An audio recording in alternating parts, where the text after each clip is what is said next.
If you look at the headlines coming out of global conflict zones today, from Eastern Europe to the Middle East, one thing is undeniably clear.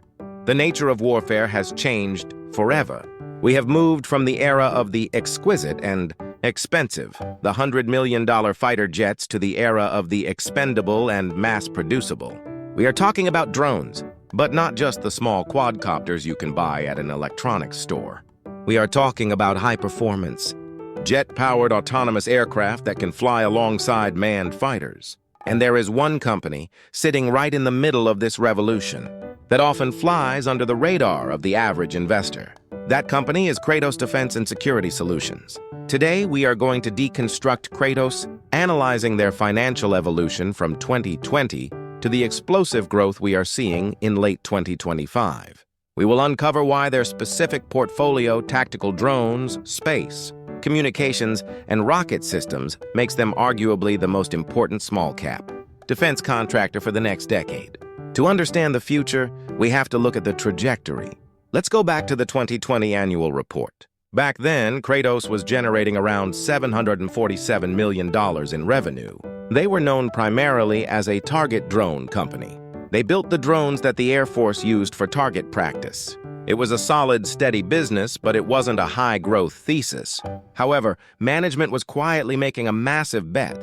They were investing heavily in converting these target drones into tactical drones, weapons of war that could fly missions, launch missiles, and return home. Fast forward to the financial reports from the third quarter of 2025. That bet is paying off. The Q3 2025 10Q filing reveals a company in hyper-growth mode. Total revenues for the third quarter of 2025 hit $347.6 million.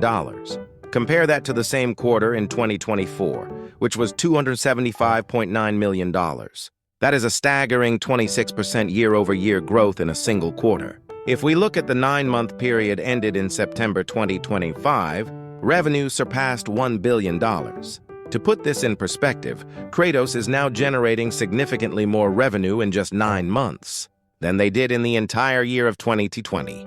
This isn't just steady growth. It is an acceleration. So, what is driving this? It's the Unmanned Systems segment. The star of the show is the XQ-58A Valkyrie. You might have heard of the loyal wingman, concept AI-piloted jets flying alongside human pilots. Kratos is a leader here. The 2024 and 2025 documents highlight increased production and contract activity related to these tactical systems. Unlike the traditional defense primes like Lockheed or Northrop, who build expensive platforms over decades, Kratos is built for speed and affordability.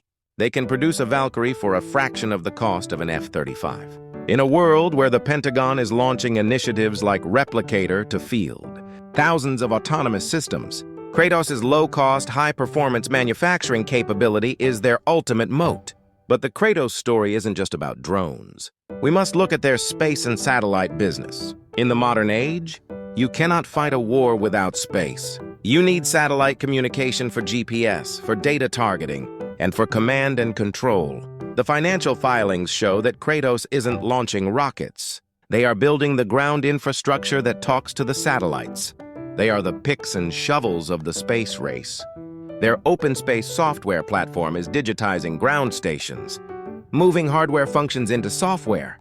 This makes them incredibly sticky, with customers like the U.S. Space Force and commercial satellite operators. This segment provides the high margin, recurring revenue that balances the lumpy nature of hardware sales. Let's analyze the balance sheet and profitability, because this has historically been the bear case against Kratos. Critics often pointed to thin margins. However, the 2025 data shows signs of operating leverage kicking in. In Q3 2025, while they invested heavily in R&D, about $10 million in the quarter, they still managed to grow their operating income. The cost of product sales increased, but this is a signal of high manufacturing volume. They are building hardware. They are shipping product. The cash flow statement shows they are managing their capital, effectively preparing for even larger production runs. Another critical, often overlooked segment is defense and rocket support services. Kratos builds the sounding rockets and targets for ballistic missile defense testing. With geopolitical tensions rising in the Pacific and Europe, nations are aggressively testing their missile defense shields. This requires targets. Kratos supplies them. This is a cash cow business that funds their moonshot projects in tactical drones. It provides a stable floor for the stock price, while investors wait for the drone adoption to hit mass scale. So what is the verdict for 2026 and beyond? Kratos has successfully transitioned from a target drone manufacturer to a diversified defense technology company. They have 3 engines firing simultaneously tactical drones, space software, and missile defense. The 26% revenue growth we saw in Q3 2025 is not a fluke. It is the result of 5 years of infrastructure building. They have the factories in Oklahoma and California ready to churn out aircraft. As the U.S. Department of Defense shifts its budget towards collaborative combat aircraft and attritable systems, things you can afford to lose in a fight, Kratos is positioned at the exact intersection of need and capability. For the long-term investor, Kratos represents a rare opportunity, a growth stock in the defense sector, trading at a valuation that still might not fully reflect its potential to disrupt the entire aerospace industry.